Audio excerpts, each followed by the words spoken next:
Alors selon toi, un cadavre est-il encore un individu? Alors là, c'est dur. Je réponds oui, mais je réponds oui un peu. Je me défausse un peu en répondant oui parce que je vais te dire pourquoi. Parce que l'être humain enterre ses morts et l'être humain respecte ses morts. Voilà pourquoi on parle de profaner un cimetière, profaner, et que c'est un délit. Là où la profanation est un crime religieux, étymologiquement parlant. Il y a le sacré, il y a le profane. Profaner, ça veut dire ne pas respecter le caractère sacré de quelque chose. Donc c'est inscrit dans la loi et je trouve que c'est une bonne chose qu'il soit interdit de profaner une tombe, une sépulture. Et donc je suis oui pour le respect, en tout cas pour peut-être pas le respect parce que le mot est inapproprié, mais en tout cas je suis contre le traitement des cadavres. Et tu vois, j'ai même du mal à dire cadavre parce que le cadavre c'est la dépouille, c'est purement matériel un cadavre. Je dirais un défunt. Un défunt parce que... T'as pas une vision matérialiste C'est une vision matérialiste de quoi de dire cadavre. Oui. Oui, complètement, voilà. Mais toi, tu l'as pas, du coup. Eh ben, pas totalement. Pas réduite au matérialisme, en tout cas. Parce que tu vois, à cette question-là, il y a plein de philosophes qui t'auraient répondu non, sans hésiter, parce qu'il y en a beaucoup qui disent que, tu vois, conscience, corps, c'est vraiment deux choses distinctes, et que la conscience, c'est l'humain, et le corps, c'est juste l'enveloppe. Je suis d'accord. À partir du moment où t'es mort, enfin, la conscience part, et du coup, un cadavre, c'est un cadavre. Ouais. Non, moi, c'est plus...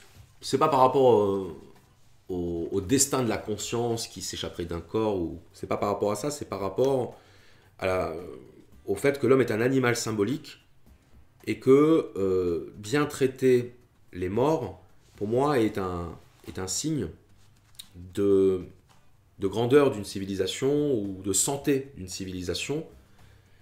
C'est la preuve qu'on n'est pas que des animaux, voilà, et qu'on va pas bouffer le cadavre de notre vieil oncle qui vient de mourir, tu vois. Et je trouve ça plutôt bien qu'on fasse ça.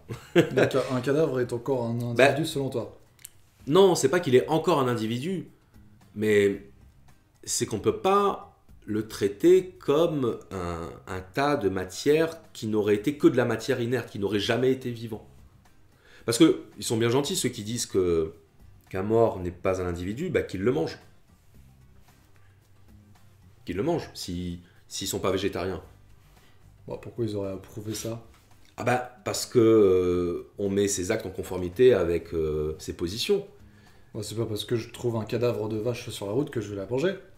Non, mais parce que tu vas acheter ton steak au supermarché ou chez ton boucher. Mais ce que je veux dire, c'est s'ils considéraient que ce n'est pas un individu, ils ne verraient pas de problème à le manger.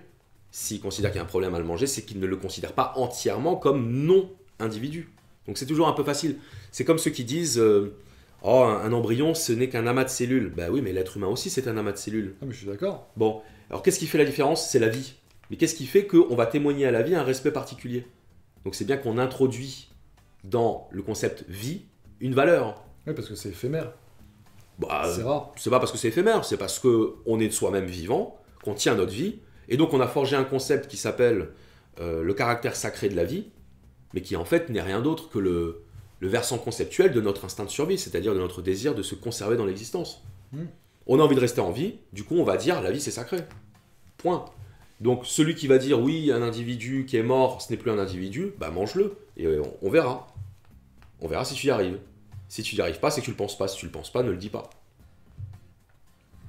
Ouais, et encore une fois, ça soulève aussi la question que, du coup, si, pour toi, un cadavre est encore un individu, à partir de quand c'est plus un individu, tu vois? Oui, voilà. Alors moi, parce souvent... que tu vois, du coup, le cadavre qui nécrose, à partir de quand c'est plus un individu? Mais ça, à la limite... Bon, vu que moi, j'ai répondu que j'ai dit que je ne pouvais pas dire non, je ne l'exclus pas du champ de l'humanité, le cadavre. Évidemment, à un moment donné, il va revenir à la terre, redevenir poussière, comme on dit. Bon, il n'existera plus matériellement. Donc à ce moment-là, je ne vais pas dire qu'il existe encore, évidemment. Mais tu sais, c'est comme quand on dit, c'est la conscience qui définit l'humanité, donc un individu humain qui n'aurait pas de conscience, il n'est pas humain, donc on peut l'utiliser comme un animal. Je dis non, parce qu'il appartient à une famille qu'on appelle l'humanité, qu'on respecte, qui a la conscience.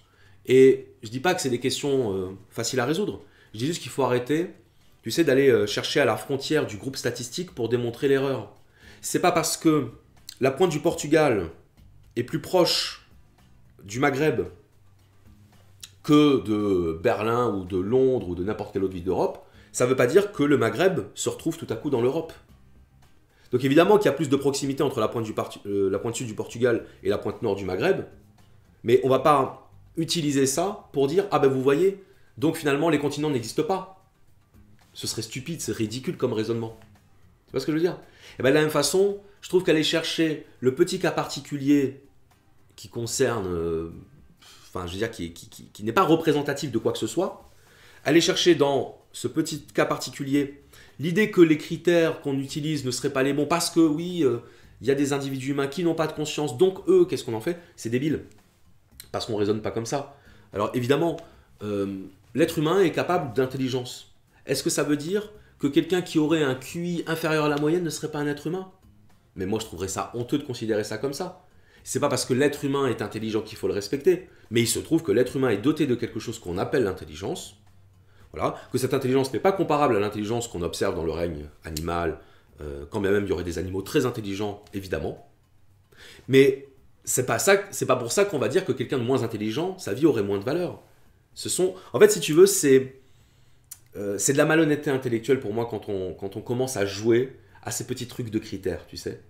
Parce qu'au final, on finit par dire rien ne se différencie de rien, que le pôle Nord et le pôle Sud, c'est la même chose. On en revient à ce qu'on disait un petit peu au début, tu vois, on fait rentrer des ronds dans des carrés. Je trouve ça détestable. Souvent, ce qui motive ça, c'est pas la recherche d'une vérité quelconque, c'est l'art d'avoir toujours raison. Et je pense que Schopenhauer en a déjà parlé.